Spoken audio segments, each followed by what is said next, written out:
Welcome back, traders. In this series, we're going to be going through how MetaTrader works. Before jumping into how to actually set up all the strategies and things like that, we need to become a little more comfortable with the software. Now, the main software that I use is MetaTrader. You can use MetaTrader 4 or 5. It doesn't really make a huge difference. It's more where the different various icons are on the screen. The main reasons why I use MetaTrader is, firstly, it is brilliant software. It is really great. It's got most of the things that you need built in already, lots of different indicators. It's got a built-in strategy tester. If you're into more advanced things like programming your own indicators, it's all in there. You can do robot trading, everything like that. The second biggest reason, and it's quite an important one, is that most Forex brokers out there use it.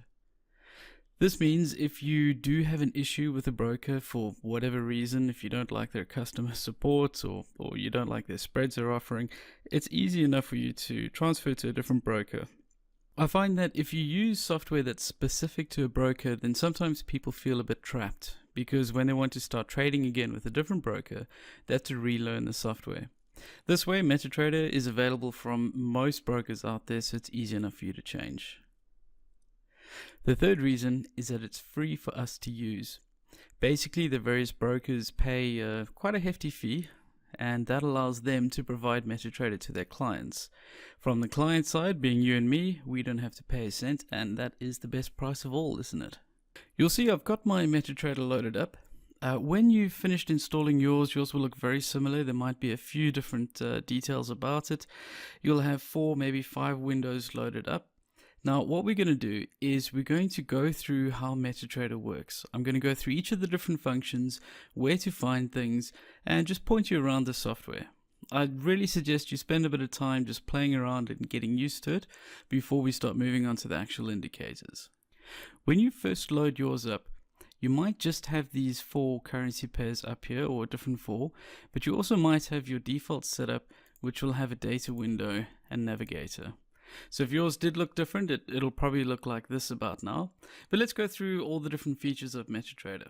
MetaTrader is broken into various different sections of the screen. We have this top area up here, which is the most commonly used buttons. This can be customized, which we will go through later, but you will be using this a fair amount while you're doing your trading. Then on the left hand side, we have things like the navigator, we have data window, we can load up symbols and various other things on the side. At the bottom, we have the Toolbox, and the Toolbox shows us what trades we're currently in. If you're in trades, you can do breakdown of exposure. History shows your historical trades, and so on. This is a very important window. The 2 most important would be trade, because it'll show you what trades you're currently in and give you an overview of how much profit or how much loss that you're currently in. The second most important is history, because it shows how your trading has been going. Then the most important window on the entire thing is this main charting experience over here. This is where all of your charts will load up. If you click on any one of the single charts like this, it'll then occupy most of the screen. This is how I like to do it, because you'll see once it is full screen, you can easily select these tabs at the bottom, and that'll change through the various currency pairs. Don't worry about this. This is because my data was corrupt, because I've been doing some things that I shouldn't be. You'll see when I reload a different version of the pound dollar, this will be gone.